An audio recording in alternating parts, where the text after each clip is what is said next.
m'appelle Anthony. Salut. Salut, ça va? Ça va? Ouais, c'est cool. Tu sais pourquoi il y a autant de monde? Ah ouais, son dernier cours a eu un certain succès. Et t'en as pensé quoi? J'ai détesté. J'ai adoré. Ce prof est brillant. Un but de sa personne. Des techniques pédagogiques super originales. Je le trouve. Mystérieux. Louche et inutilement sévère. Wow.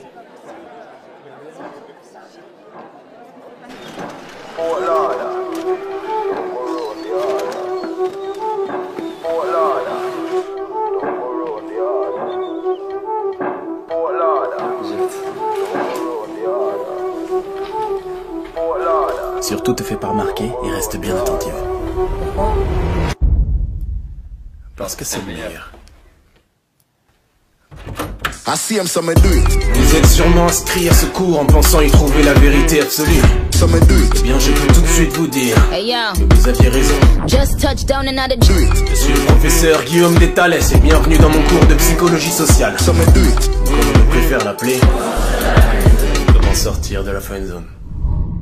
C'est mon imagination ou le nombre de mes élèves a considérablement augmenté depuis la dernière fois? Bon, commençons. Je vous rappelle que la friendzone serait un endroit psychologique dans lequel on se retrouve piégé lorsque l'on ressent des sentiments amoureux envers quelqu'un qui n'a que des sentiments amicaux à notre égard. Qu'en avons donc conclu la dernière fois? Pourquoi? Qu'il y a la seule friendzone qui existe et celle dans laquelle on se met seul en se comportant trop amicalement avec quelqu'un qui nous plaît. Et donc? Alors sortir de la friendzone consiste tout simplement à changer son comportement. Opter pour le comportement séducteur au dépend du comportement amical. En gros, ça dépend que de nous. Très bien, maintenant faites-vous plaisir et donnez-moi des signes. Des signes qui nous montrent que nous nous sommes probablement mis dans la friendzone. La voix au téléphone. La voix. Si on s'appelle le soir et je prends pas ma voix grave de mec fatigué, c'est clairement la friendzone. Très bien. Quelqu'un d'autre? Si je réponds rapidement à son message alors qu'il a pris des heures avant de me répondre, c'est la friendzone. Pourquoi? Parce que si c'est un pote et qu'il met des heures avant de me répondre, c'est pas grave, je peux répondre vite. Par contre, si c'est un flirt, faudrait pas qu'il croie que je guette ses messages. Plutôt qu'il le sache, c'est ça? Exactement. C'est plutôt une question sur un des signes. Accélérez, accélérez. Vous voulez que les gens nous quittent avant la fin de l'histoire ou quoi? Si elle like ou commente notre dernier post Instagram, c'est bien parce que... Pas forcément, mais si elle like une photo de vous qui date de 3 ou 4 mois, c'est bon signe. Parce que là, elle veut vous montrer qu'elle a remonté votre profil. Un dernier? Mais qui l'ont noir, non?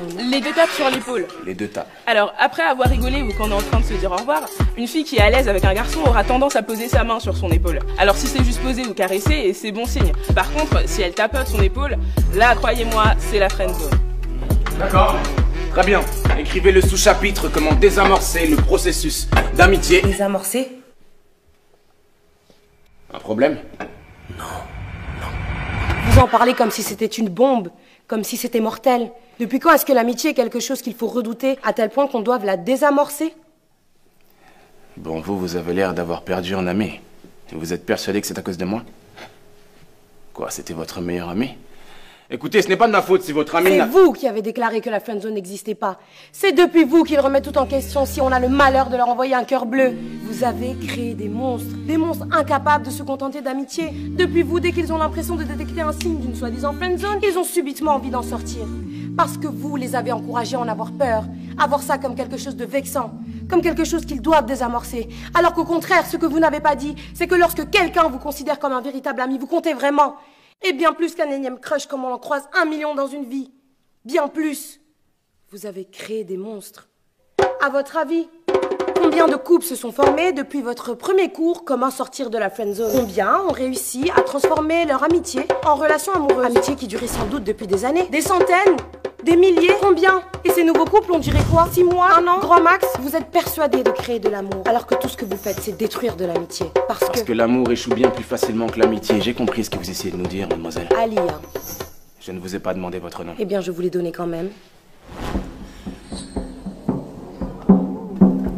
Vous avez terminé, mademoiselle Alia?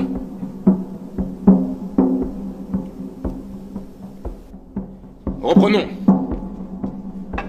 Vous avez créé des monstres.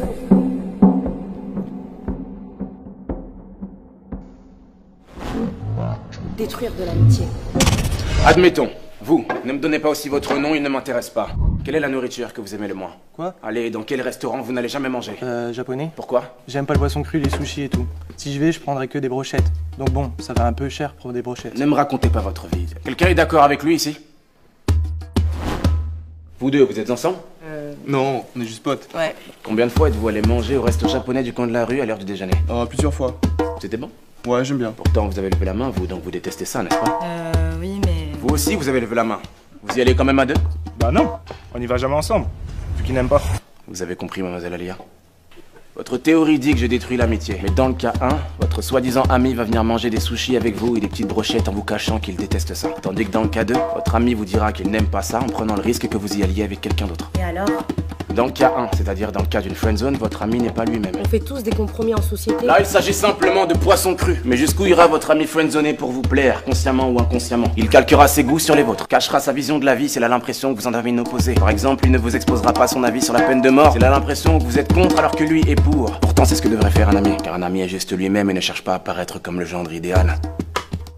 S'il vous a avoué ses sentiments, comment pouvez-vous être sûr que vous étiez attaché à votre meilleur ami et pas plutôt au masque qu'il revêtait pour vous plaire?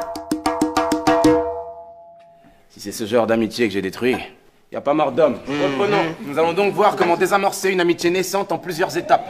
Une amitié non voulue, une future friendzone. Vaut mieux tenter de la désamorcer ou y mettre fin plutôt que de faire semblant, n'est-ce pas? Je vous rappelle que la friendzone n'existe pas. D'ailleurs, quelqu'un ici saurait comment détruire une amitié sincère et réciproque. Pas une naissante, mais une sincère et réciproque. Allez, un peu d'ingéniosité. Dites-moi comment détruire une amitié sincère et réciproque. En créant de la jalousie? Non. En prenant ses distances? Non. Et si vous nous donniez la réponse tout de suite? Parce qu'on va donner toutes les réponses possibles et inimaginables et vous allez nous donner la réponse géniale auquel personne n'aurait jamais pensé. Alors, épargnez-nous tout suspense, non? Le premier qui trouve la réponse à ce problème valide son semestre automatiquement. Instantanément. Quelle est la seule et unique façon de détruire une amitié sincère et réciproque? Comment on peut être sûr que vous avez la réponse? Peut-être que vous choisirez la meilleure réponse d'entre nous et vous direz que c'est celle que vous attendiez, alors que vous ne l'aviez même pas. D'accord. J'écris la réponse ici.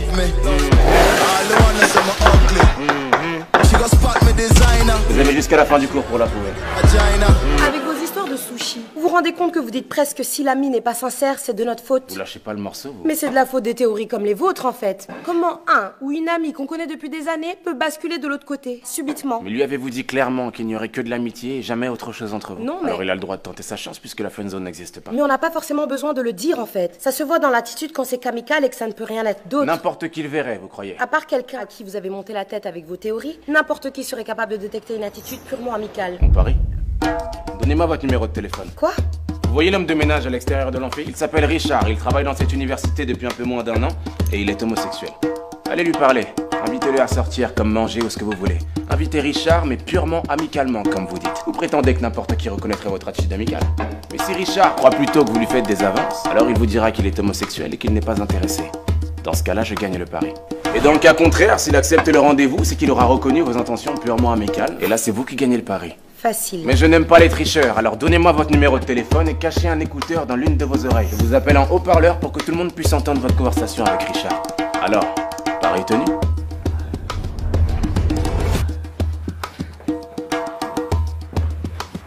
Salut. Je prends un peu l'air. Ce cours est super ennuyant. Oh, soyez un peu plus crédible. Je m'en va. Ouais. Vous avez déjà fait de la psychologie sociale? La conseillère d'orientation, ça compte. Vous sympathisez, là, vous trichez, proposez-lui. Bah, j'ai pas vraiment d'amis et j'ai personne avec qui aller manger. Donc, Wow. ça vous dit qu'on aille manger un truc ce soir? Ensemble? Ce soir? Ça vous dit? Ouais. Vous acceptez? Oui. Donc, vous acceptez de venir manger un truc avec moi ce soir? Ouais. Tu me plais bien, donc... Hein? Enfin, mais, Richard, vous êtes homosexuel. Homo quoi? Mais vous êtes un menteur! J'ai gagné. Mais vous m'avez dit qu'il était gay! Si je ne vous avais pas fait croire qu'il était gay, J'aurais fait autrement! Oui, vous n'auriez pas été vous-même. Là, le croyant gay, vous n'aviez aucune crainte de lui plaire, alors vous avez eu une attitude amicale tout en étant vous-même. Mais il a quand même cru que vous lui faisiez des avances, parce que chacun sa sensibilité. J'ai gagné. Revenons en cours. Comment désamorcer une amitié naissante et non voulue? 1. Choisissez. Saisissez toutes les occasions de ne pas le ou la laisser choisir. Que ce soit le film que vous allez voir au cinéma ou la place où vous asseyez au resto. Imposez votre choix. Finalement, tu lui ressembles. À ce prof. Hein, tu lâches pas l'affaire comme lui. Mieux vaut l'agacer plutôt que d'être toujours d'accord avec lui ou elle. Mais fais gaffe à pas trop le pousser à bout. Parce que je pense pas que lui supporterait de réaliser qu'il a peut-être tort. Ne soyez pas trop visiblement à l'aise. Montrez de la timidité et de la réserve. On est trop à l'aise avec un ami, pas avec un amant. 4. Soyez plutôt distant que trop présent. Ignorez-le ou là pendant 2 jours et revenez comme une fleur le 3e. Laissez l'autre revenir vers vous. 5. Non. Yes, c'est la fille qui m'a friendzoné, monsieur. Non, ne répondez pas. Ne répondez pas! Allô? Oui, tu m'as demandé de t'appeler. Qu'est-ce que je dis? Il y a plein de choses que tu ne sais pas de moi. Écoute Charles, si c'est encore par rapport à ce dont on a parlé, je te répète pour la énième fois que je te considère comme un simple ami. Je suis désolée si t'as compris autre chose, mais... Tu n'as jamais été une amie pour moi. D'accord, tu me l'as dit 10 fois, j'ai compris, d'accord. Mais s'il te plaît, Charles, arrête. Tu m'appelles tous les jours, c'est bon, j'ai compris. Tu commences réellement à me faire peur, en fait. Lâche l'affaire, s'il te plaît. Allô? Alors c'est bon? Elle va me rappeler, c'est ça? C'est quoi la prochaine étape? Vous allez me sortir de la friendzone, monsieur? Hein? La friendzone n'existe pas? Asseyez-vous et fermez-la. Vous ouvrez encore la bouche sans que je vous ai donné l'autorisation et je vous mets à la porte à tout jamais. Vous avez compris? C'est vous. C'est depuis vous. Vous avez créé des monstres. Des monstres!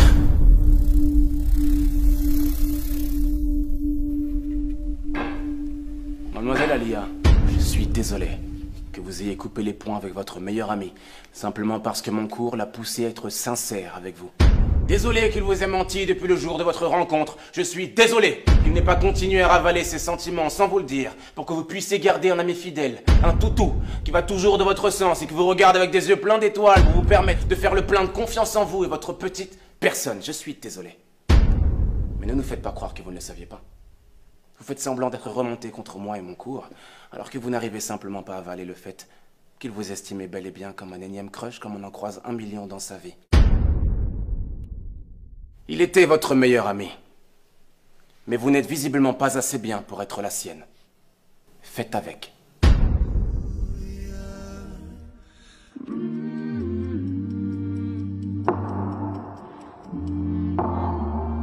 Je ne suis pas vraiment d'accord cette fois, monsieur.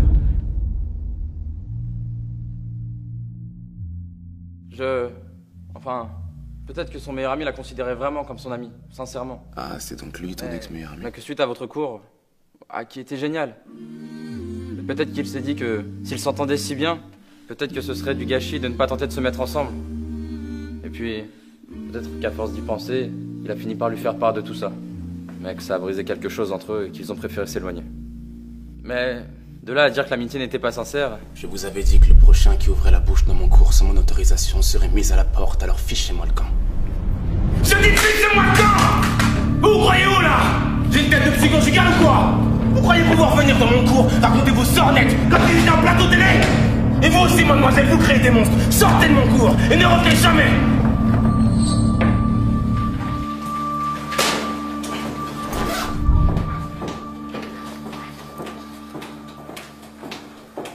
Ce prof est complètement malade.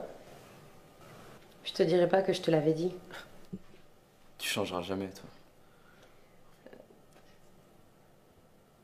Est-ce que tu penses qu'on devrait... Doucement, n'allez pas trop vite. Vous avez suivi mon cours, n'est-ce pas?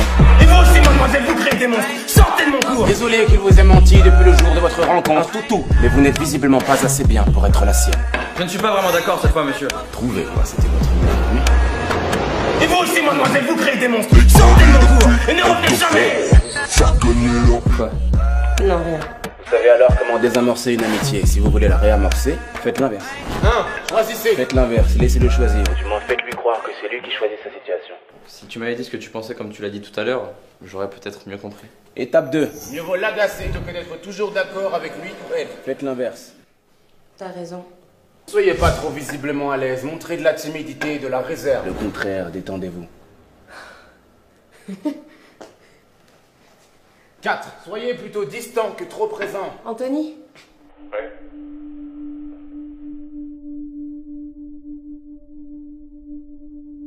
La friendzone n'existe pas. C'est un endroit psychologique dans lequel on se retrouve piégé lorsqu'on a fait une erreur comportementale. Ça arrive, ça se rectifie. Tu sais, on peut aller parler et manger à la pizzeria, là où on avait l'habitude d'aller. Mais l'amitié est un choix. La refuser en est un aussi. Non. Si vous vous choisissez de détruire cette chose inestimable délibérément pour je ne sais quel état d'âme, quelqu'un ici saurait comment détruire une amitié sincère et réciproque. Vous ne pourrez vous en prendre qu'à vous-même. Allons plutôt manger un burger. J'ai jamais aimé les pizzas. Les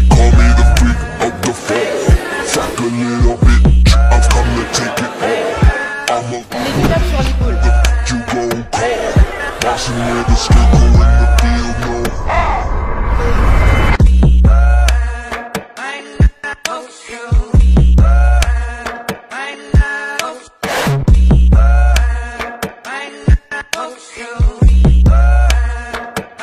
Yeah.